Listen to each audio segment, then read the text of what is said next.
Amém. Glória a Deus, glória a Deus. É sempre um momento muito emocionante a consagração ao Senhor. E eu quero agora convidá-lo a abrir a sua Bíblia. Nós vamos compartilhar a palavra do Senhor. Aliás, Luana, todos os domingos, 9 horas da manhã, nós temos o ICG Educação.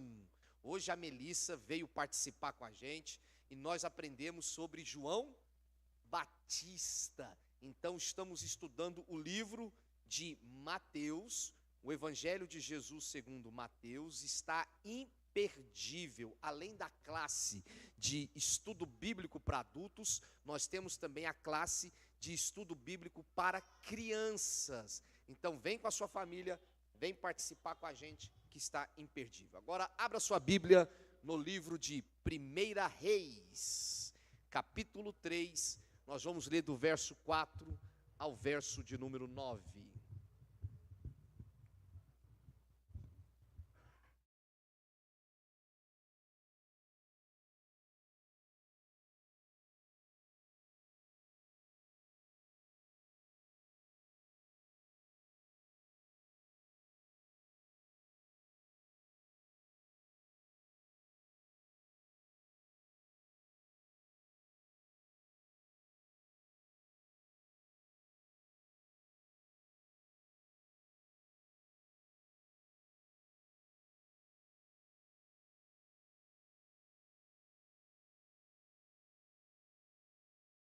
Primeira Reis, capítulo 3, do verso 4 ao verso 9, o texto bíblico diz assim: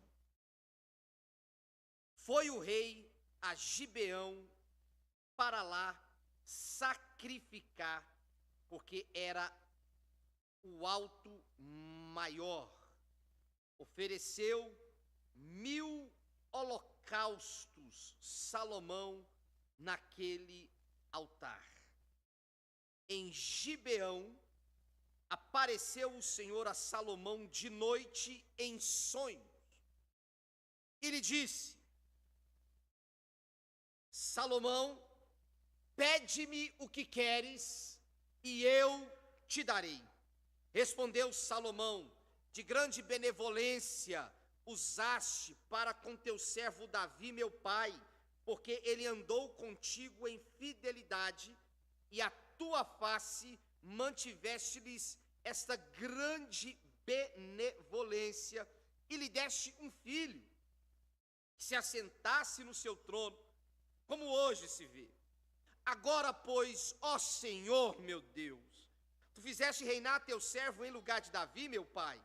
Não passo de uma criança, não sei como conduzir-me. Teu servo está no meio do teu povo que elegeste, povo grande, numeroso, que se não pode contar. Dá, pois, ao teu servo um coração compreensivo para julgar a teu povo, para que prudentemente discirna entre o bem e o mal, pois quem poderia julgar a este grande povo? Feche os teus olhos. Vamos orar ao Senhor nesta hora, no nome de Jesus. Senhor Deus, nós nos colocamos diante de Ti, colocamos a nossa vida diante de Ti, a nossa história e o nosso coração. Abra os nossos olhos para a Tua palavra, Senhor. Cura o nosso olhar, permita que neste encontro entre o texto e a nossa vida, Tu fales conosco. Que ninguém aqui se sinta invisível ou descartado, mas que se sinta amado, acolhido e chamado por Ti assim como é. Conduza-nos pelo Teu Espírito, gere em nossa vida esperança e transformação. Assim oramos em o nome de Jesus. Amém, Senhor. Amém. Histórias que tocam a nossa história. Histórias bíblicas, relevantes, que nos confrontam, nos identificam e nos transformam. É sobre isso que temos falado nesses últimos domingos, com a certeza de que essas histórias bíblicas são relevantes porque a Bíblia, ela não é um livro qualquer. A Bíblia, ela é caminho de revelação. A Bíblia é fonte de revelação. A Bíblia é resultado de revelação. Então ela é como um espelho. Quando você a lê, ela também te lê, ela te interpreta. A Bíblia é sinal de Deus no mundo. A Bíblia, ela é inspirada.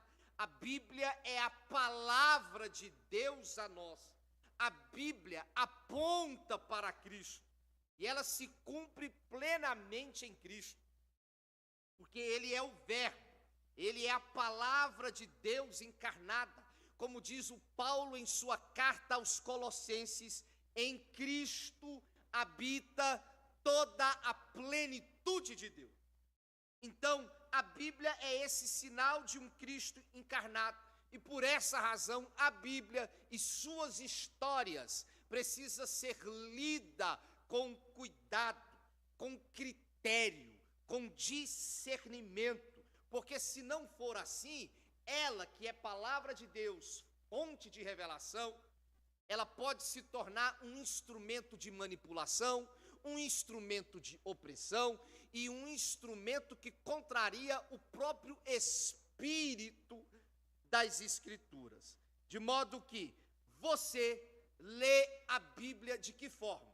Muitos de nós lemos as histórias bíblicas apenas para dar razão e justificativa aos nossos pensamentos, e não para permitir que Deus transforme o nosso coração.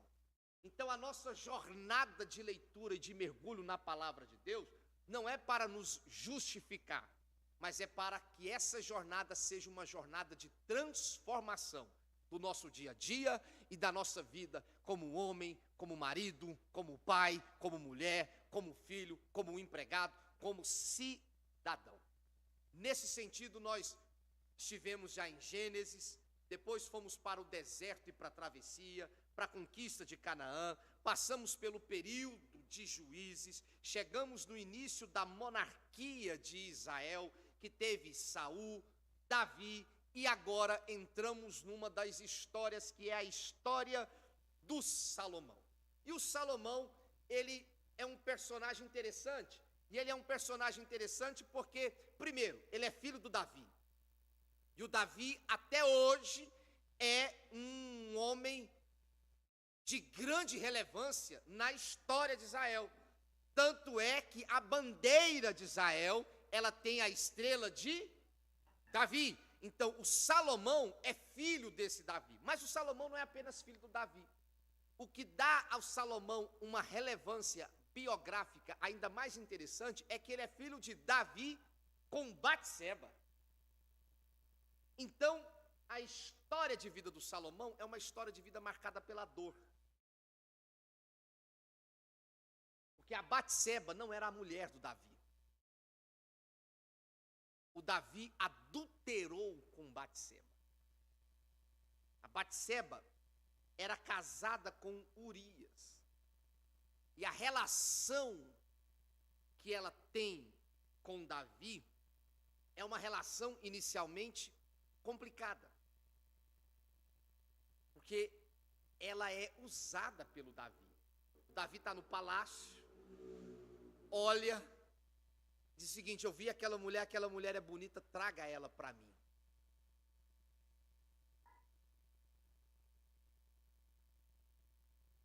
Então a Batseba, ela é coisificada pelo rei. Se torna um objeto do seu uso, sua satisfação e o seu prazer. E depois, ser usada pelo Davi, ela testemunha a traição e a morte do seu esposo, Urias. E aí nasce o Salomão, nesse contexto familiar. O Salomão assume o trono jovem e, de certa forma, inexperiente, assume pela vontade de seu pai, o rei Davi. E nesse processo em que Salomão vai se tornar rei em Israel, Davi, já quase no final da vida dele, Davi quase perde o trono por um ato de usurpação de um seu outro filho, que era o Adonias, que se proclama rei, sem a ciência do Davi. E aí o Davi, quando é informado que o próprio filho Adonias usurpou o seu reinado, ele reverte essa situação e empossa o Salomão. Então Salomão vai se tornar rei nesse contexto. E além disso, Salomão é um personagem conhecido também pelas suas relações sexuais. Ele teve 1000 mulheres. José Ribamar, ele teve 1000 sogras. Se você acha que uma sogra é boa, imagina 1000 sogras, Ribamar. 700 mulheres e 300 concubinas. Salomão também é conhecido na história como o construtor de um templo, o templo de Salomão. E um outro traço característico da vida do Salomão é a sabedoria. E ela surge no contexto em que Deus chega até Salomão em sonho, aparece para ele numa revelação, diz assim para ele: Salomão, peça o que você quiser que eu te darei.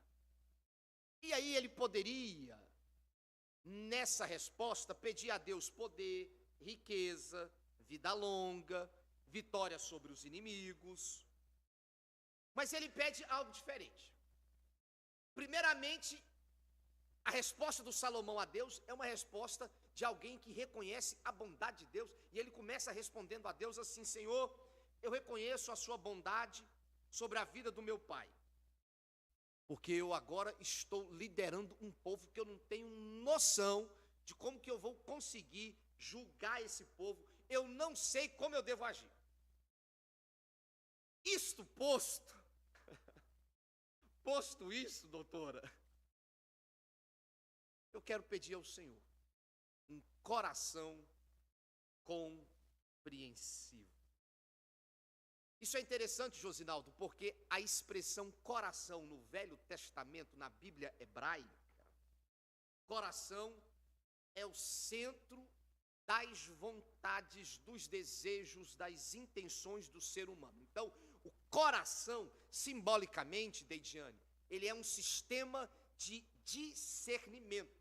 Então, no hebraico, quando o Salomão faz essa oração, essa resposta para Deus, dizendo: dá ao teu servo um coração compreensivo, ele está dizendo: eu quero um coração que escute, entenda e discirna. O coração compreensivo, compreensão. O que é compreensão? Compreensão passa, inevitavelmente, por essas 3 características: escuta, entendimento e discernimento. Então, essa é a palavra-chave para aquilo que chamamos de sabedoria. Sabedoria é o quê? Sabedoria é 2 pontos: discernimento. Isso é sabedoria, discernimento. E é sobre isso que nós vamos falar nessa manhã. Discernimento para que você possa evitar decisões que destroem a sua vida. O que é discernimento no hebraico? Discernimento no hebraico nada mais é do que separar, distinguir e identificar. 2 coisas. Aquilo que é bom e aquilo que é mal.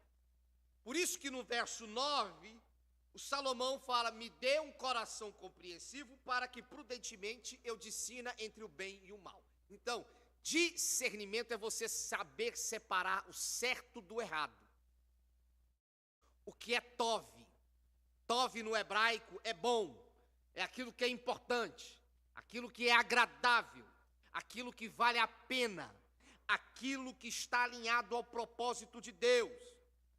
Har, no hebraico, é aquilo que é destrutivo, é aquilo que é desumanizante, é aquilo que prejudica o outro, é aquilo que acaba com a nossa existência, é aquilo que não vale a pena, é aquilo que me esgota, me traga e me suga.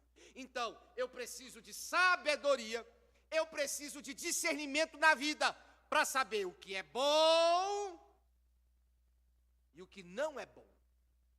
Eu quero, Senhor, discernimento para tomar decisões, para receber aquilo que me edifica e para separar daquilo que me destrói. Então, o discernimento, ele ajuda você a interpretar a vida para que você não seja tragado, usado, e para que você tome decisões que melhore a sua vida e não piore a sua vida. Então, o discernimento, ele ajuda você a entender o que vale a pena e o que não vale a pena. De modo que, o que você tem pedido a Deus ultimamente? Qual tem sido a sua oração a Deus? Você quer resultado ou você quer discernimento? O que nós aprendemos com a história de Salomão? Primeiro, que o discernimento, ele é necessário. E eu ouso dizer que talvez nunca precisamos tanto de discernimento quanto nos dias atuais. Não que cada tempo não tenha os seus desafios, ou que cada período da história não carrega consigo suas responsabilidades. Porém, nós vivemos em um mundo de muitas vozes. Muitas vozes. Muitas vozes. E não apenas muitas vozes, mas acesso a essas muitas vozes. Então você já acorda com o seu Instagram na mão, com o seu Twitter, ou com o Globo.com, mais Goiás, ou seja lá o que for, e você fica cheio de vozes o dia inteiro, que passa por influenciadores religiosos, que passa por discursos espirituais diversos, promessas, campanhas, fórmulas. Então, existe uma pluralidade de ideias que são oferecidas para você, e agora você tem até o amigo próximo íntimo, que é aquele, sabe, o ChatGPT, que você conversa mais com ele do que com qualquer outra pessoa. Então, você tem uma pluralidade de ideias, e que não é algo por si só negativo. Pluralidade de ideias, diversidade de ideias é muito bom. Agora, a pluralidade e a diversidade de ideias, ela exige de nós um discernimento, porque senão você fica louco, você fica desconfigurado. E você vai vendo tantas ofertas no seu dia a dia, que se você não tiver parâmetros claros do que se deve e não se deve fazer, você vai normalizando todo e qualquer tipo de conduta. Então, nós precisamos de discernimento, porque a falta de discernimento, ela produz coisas destrutivas.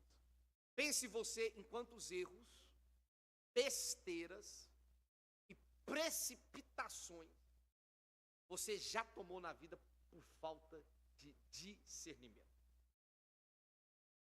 Quantos relacionamentos amorosos não deveriam nem começar e começaram por falta de discernimento? Quantas amizades e intimidades que nós abrimos destruíram a nossa vida por falta de discernimento? Quantos projetos que você assumiu e que não deveriam ser aceitos e que foram por falta de discernimento? Quantas discussões você entrou em que você não deveria entrar? quantos silêncios você fez, quando na verdade você deveria falar e profetizar. E aí depois nós afirmamos, dizendo: meu Deus, por que eu fiz isso? Quantas crises nós vivemos, e aí eu não estou sendo categórico em dizer que todas, mas eu estou dizendo que algumas crises que nós vivemos são de fato fruto da falta de discernimento. Quantas dores nós carregamos porque nos faltou discernimento. Quantas opressões nós vivemos porque somos escravizados, manipulados por falta de discernimento, porque até a fé ela precisa de discernimento, porque senão ela vira manipulação. Porque em situações de fragilidade emocional, nós nos tornamos presas fáceis para qualquer tipo de discurso.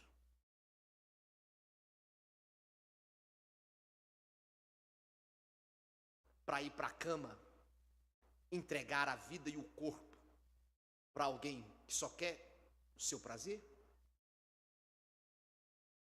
Para fazer promessas e campanhas diante de um discurso religioso que usou do seu medo, do seu desespero para te escravizar?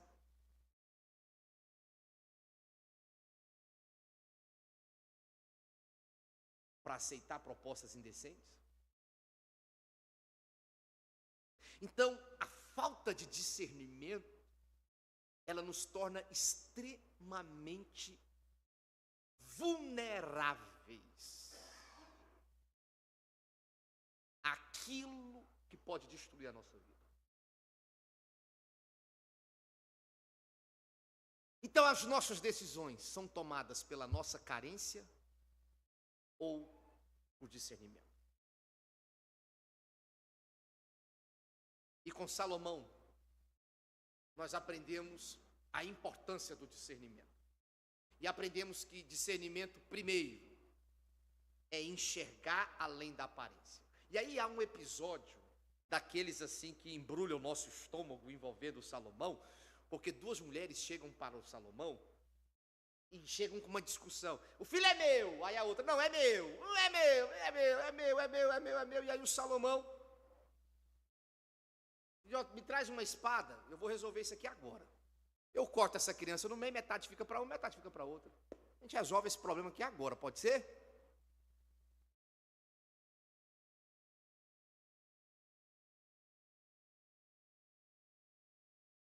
A falsa mãe vira para o Salomão e fala: tranquilo, eu aceito essa proposta, corta essa criança no meio e eu pego a metade para mim. A verdadeira mãe fala para o Salomão: não, pelo amor de Deus, longe disso. Não faz mal para essa criança, não.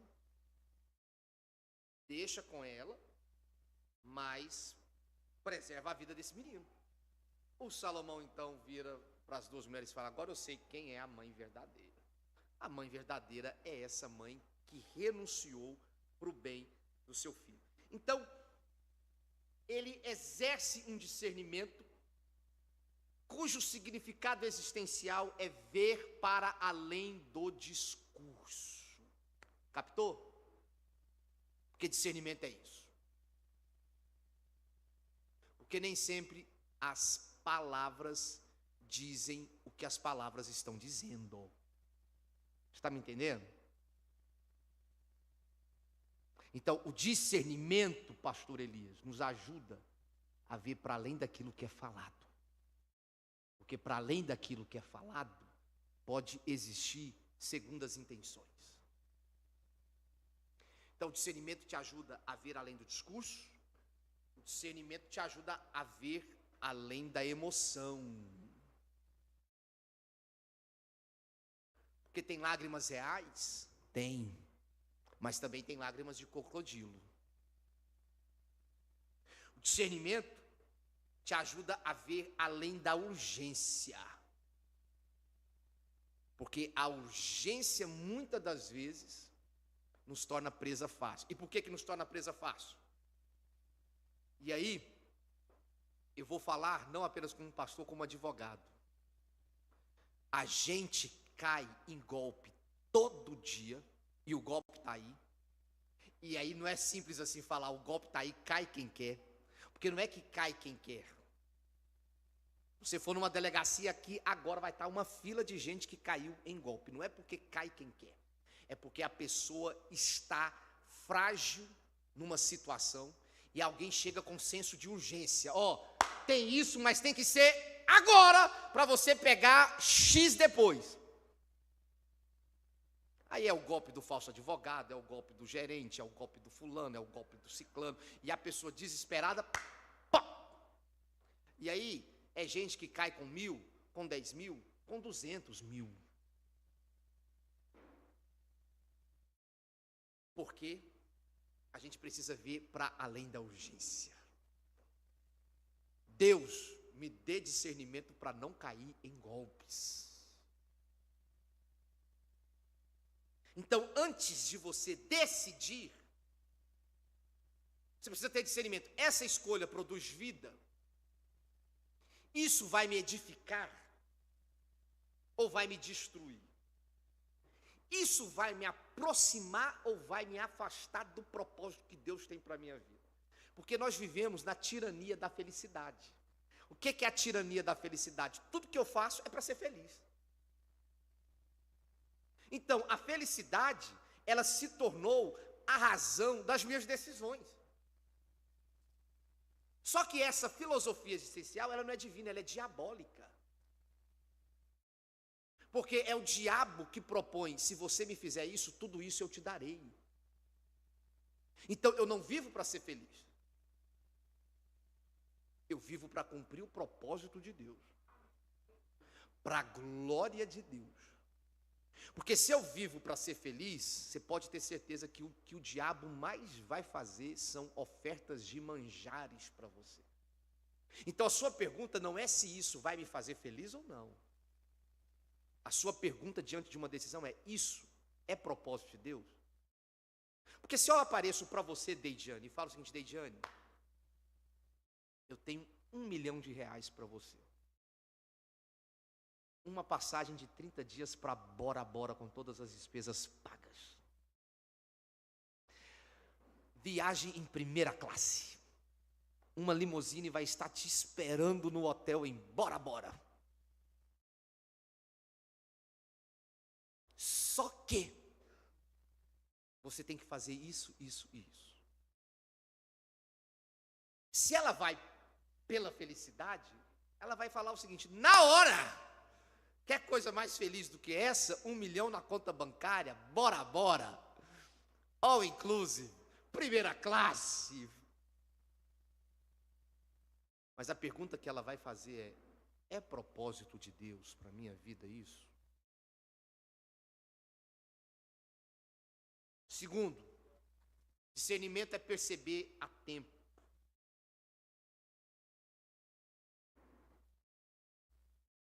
Porque nós somos seres humanos. E muitas das vezes a gente é tragado e levado pelas circunstâncias da vida. E nós precisamos de graça de Deus para entendermos, Senhor, eu acorde a tempo. Porque a gente pode ganhar o mundo e perder a alma. Então nós precisamos acordar a tempo de perceber o que é essencial e o que não é essencial. O que você está ganhando custa aquilo que realmente importa na sua vida ou não? Então você precisa pensar nisso. Precisamos discernimento para isso. Terceiro, discernimento é sermos cheios do Espírito Santo. Porque somente em Cristo nós podemos ter um futuro bom de vida, de restauração e de esperança. E para que a gente tenha esse futuro bom de vida, de esperança, a gente precisa discernir aquilo que é bom, agradável e perfeito hoje. E isso é fruto de discernimento. Paulo diz em 1 Coríntios, no capítulo 2, no verso 14 ao 15, ora, o homem natural não compreende as coisas do Espírito de Deus, porque lhes parecem loucura, e não pode entendê-las, porque elas se discernem espiritualmente. Mas o que é espiritual discerne bem tudo, e de ninguém é discernido. Então, Senhor, me dê olhos espirituais, porque somente um homem espiritual consegue discernir as coisas espirituais. Tanto é que João nos fala para discernirmos os espíritos. E isso só é possível se estivermos cheios do Espírito Santo.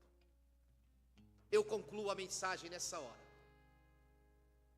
dizendo que o Salomão pediu ao Senhor: Senhor, me dê um coração sábio para que eu possa discernir. O que é que hoje você precisa orar para Deus? Para distinguir na sua vida aquilo que é bom e o que é mal, o que constrói e o que destrói. Para você não ser manipulado, não ser tragado, para não destruir aquilo que você ama e nem destruir a sua vida. Peça ao Senhor discernimento, sabedoria. Vamos nos colocar em pé?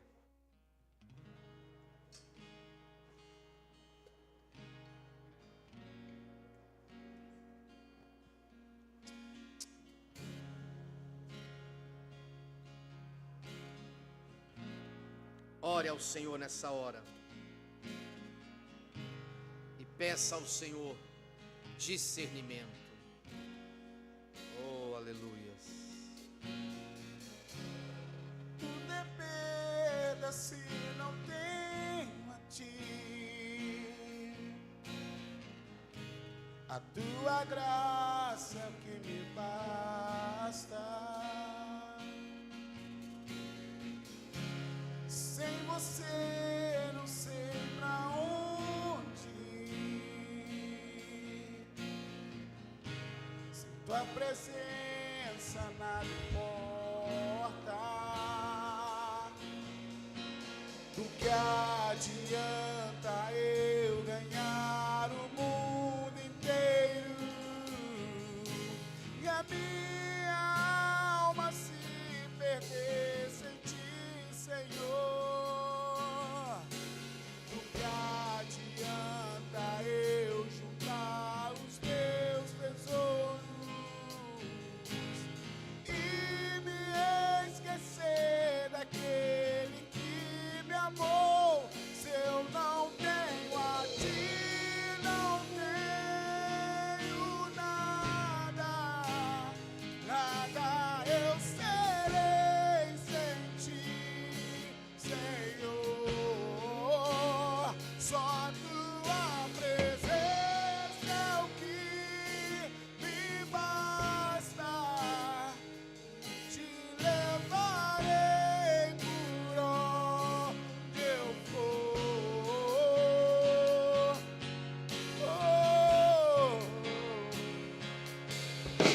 Do que adianta eu ganhar o mundo inteiro e a minha alma se perder sem ti, Senhor? Do que adianta eu juntar os meus tesouros e me esquecer daquele que me amou? Se eu não tenho a ti, não tenho nada, nada eu serei sem ti, Senhor. Só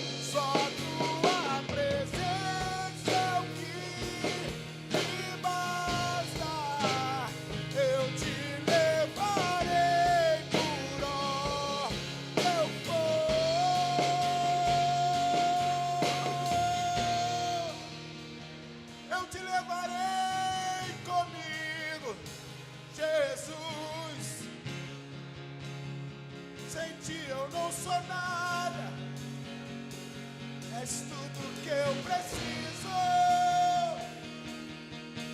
Jesus.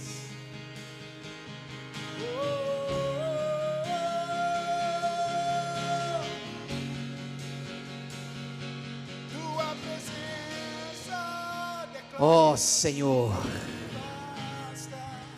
nessa manhã nós queremos pedir ao Senhor, nos dê discernimento. Discernimento. Nos encha do teu Espírito Santo. Que possamos discernir a tempo tudo aquilo que possa nos edificar ou nos destruir. Nos faça enxergar para além da aparência. Nos dê sabedoria. Nos dê sabedoria para fazermos as escolhas certas e edificantes para a nossa vida. Guarda o nosso coração. Guarda a nossa alma. Guarda, Senhor, os nossos pensamentos. Guarda, Senhor, as nossas decisões. Que o Senhor te abençoe e te guarda. Que o Senhor faça resplandecer o seu rosto sobre ti. Que o Senhor tenha misericórdia de ti. Que o Senhor abençoe os teus filhos. Que o Senhor abençoe os filhos dos teus filhos. Que o Senhor te dê a paz. Vai na bênção, no nome de Jesus.